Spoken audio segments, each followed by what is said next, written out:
Nung unang panahon, kapag tahimik ang gabi at maliwanag ang buwan sa kalangitan, ang mga matatanda ay mahilig magkwento. Mga kwentong matagal nang ipinapasa mula sa ating mga ninuno hanggang sa mga susunod na henerasyon. Mga kwento tungkol sa mga nilalang na sinasabing gumagala sa dilim ng gabi. Sinasabi nila ang mga kwentong ito upang ipanakot sa mga bata, upang hindi sila magpagala sa labas. Lalo na kapag sumasapit ang gabi. Sa ganitong mga gabi, kapag maliwanag ang buwan sa kalangitan, ang mga bata ay nagtitipon-tipon upang makinig sa kwento ng lola. Tahimik silang naghihintay, nakaupo sa paligid ng apoy, habang ang mahinang liwanag nito ay marahang sumasayaw sa kanilang mga mukha. Noong panahon ng Kastila sa Pilipinas, maraming baryo ang tahimik at payapa sa araw. Ngunit pagsapit ng gabi, may mga kwento na lihim na ibinubulong ng mga tao sa isa't isa. Mga kwento tungkol sa isang nilalang na umano'y nagtatago sa anyo ng isang ordinaryong tao. Isang nilalang na sinasabing lumalabas lamang kapag ang buong baryo ay natutulog na. At sa mga panahong iyon, unti-unting kumalat ang isang pangalan na kinatatakutan ng marami. Ang aswang. Habang lumilipas ang mga tao noong panahon ng Kastila, unti-unting kumalat sa mga baryo ang mga kakaibang kwento. May mga magsasakang nagsasabing may naririnig silang kakaibang tunog sa gabi mula sa kagubatan. May ilan namang nagkukwento na tila may aninong dumaraan sa ibabaw ng mga bubong habang mahimbing ang tulog ng buong baryo. Sa tuwing nagtitipon ang mga tao sa ilalim ng liwanag ng lampara, palihim nilang ibinubulong ang kanilang mga hinala. May ilan na naniniwala na ang nilalang na tinatawag nilang aswang ay hindi lamang basta halimaw sa dilim. Sinasabi rin ng iba na maaari itong magtago sa anyo ng isang ordinaryong tao sa baryo. Isang taong nakakasalamuha nila araw-araw. Ngunit kapag sumasapit ang gabi, nagiging isang nilalang ng kadiliman. Dahil dito, unti-unting nabalot ng takot at pagdududa ang katahimikan ng baryo. Habang lumalala ang mga bulong-bulungan sa baryo, may ilang tao na nagsimulang maghinala. May isang tao raw sa kanilang pamayanan na kakaiba ang kilos tuwing sumasapit ang gabi. Ngunit may mga nagsasabing nakikita nila itong naglalakad mag-isa sa dilim kapag ang lahat ay natutulog na. May ilan ding nakapansin na tila may kakaibang presensya sa paligid tuwing siya ay dumaraan. Dahil dito, unti-unting nagsimulang magtanong ang mga tao sa kanilang sarili. Posible kayang ang nilalang na kanilang kinatatakutan ay matagal nang nakatira sa kanilang baryo. Isang nilalang na nagtatago sa anyo ng isang ordinaryong tao, ang aswang. Isang gabi, may ilang taga-baryo ang nagpasiyang sundan ng isang babae na matagal na nilang pinaghihinalaan. Sa araw siya ay tahimik lamang at halos hindi napapansin sa baryo. Ngunit tuwing sumasapit ang gabi, may mga nagsasabing nakikita nila siyang naglalakad mag-isa sa dilim. Tahimik na nagtago ang mga taga-baryo sa likod ng mga puno habang pinagmamasdan ng babae malapit sa isang bahay kubo.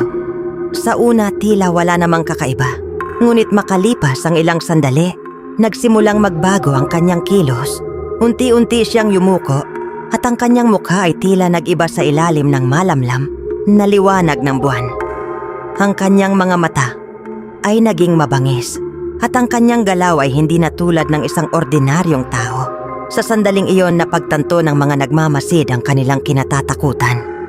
Ang babaeng matagal na nilang nakikita sa baryo ay isa palang aswang. Sa ilalim ng malamlam na liwanag ng buwan, unti-unting nasilayan ng mga nagtatagong taga-baryo ang tunay na anyo ng nilalang.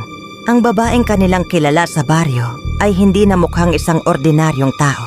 Ang kanyang mga mata ay nagmistulang mapula at mabangis sa dilim. Ang kanyang mga kuko ay humaba at naging matutulis na parang mga pangil ng isang mabangis na hayop. At nang bahagya siyang ngumiti, nasilayan nila ang kanyang mahahabang pangil na kumikislap sa liwanag ng buwan. Ang kanyang galaw ay mabagal ngunit kakaiba. Tila isang nilalang na sanay gumalaw sa kadiliman.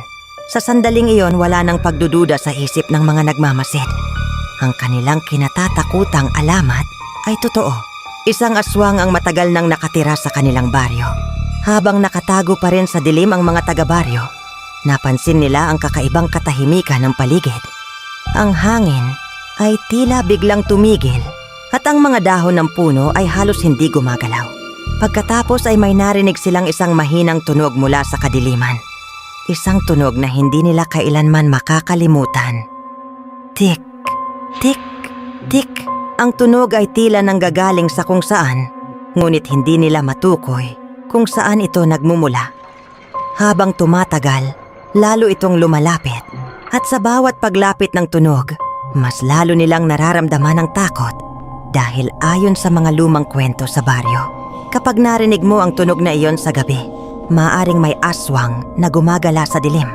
Habang patuloy na naririnig ang mahinang tunog sa dilim, unti-unting gumalaw ang aswang sa pagitan ng mga bahay kubo. Tahimik ang kanyang mga hakbang habang siya ay lumalapit sa isang bahay na mahimbing ang tulog ng mga nakatira. Sa ilalim ng malamlam na liwanag ng buwan, makikita ang kanyang mapupulang mata at matutulis na kuko. Habang dahan-dahan siyang papalapit sa bintana, ang buong baryo ay tila natutulog pa rin. Walang kamalay-malay sa panganib na naglalakad sa gitna nila. Ngunit ang mga nagtatagong taga-baryo ay hindi makagalaw sa kanilang kinatatayuan. Dahil ngayon ay malinaw na sa kanila ang katotohanan. Ang nilalang na matagal nilang kinatatakutan ay narito na at naghahanap ng kanyang susunod na biktima. Kinabukasan, muling naging tahimik ang baryo. Ang mga tao ay nagpatuloy sa kanilang pang-araw-araw na gawain, ngunit ang takot na kanilang nasaksihan ay hindi nawala sa kanilang mga isipan. Ang mga kwento tungkol sa nilalang na gumagala sa gabi ay patuloy na ipinapasa mula sa isang henerasyon patungo sa susunod. Sinasabi ng mga matatanda na sa ilang baryo sa Pilipinas, may mga nilalang na marunong magtago sa anyo ng isang ordinaryong tao. Mga nilalang na lumalabas lamang kapag ang buong pamayanan ay natutulog na. At hanggang ngayon, may mga nagsasabing sa tahimik na gabi sa mga liblib na lugar, may mga matang nagmamasid mula sa kadiliman.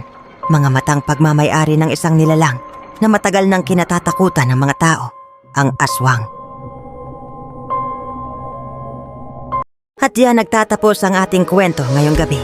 Kung nagustuhan ninyo ang alamat na ito, huwag kalimutang suportahan ang ating munting kwentuhan. Mag-like, mag-subscribe, at i-click ang notification bell para sa susunod pa nating mga kwento ng kababalaghan.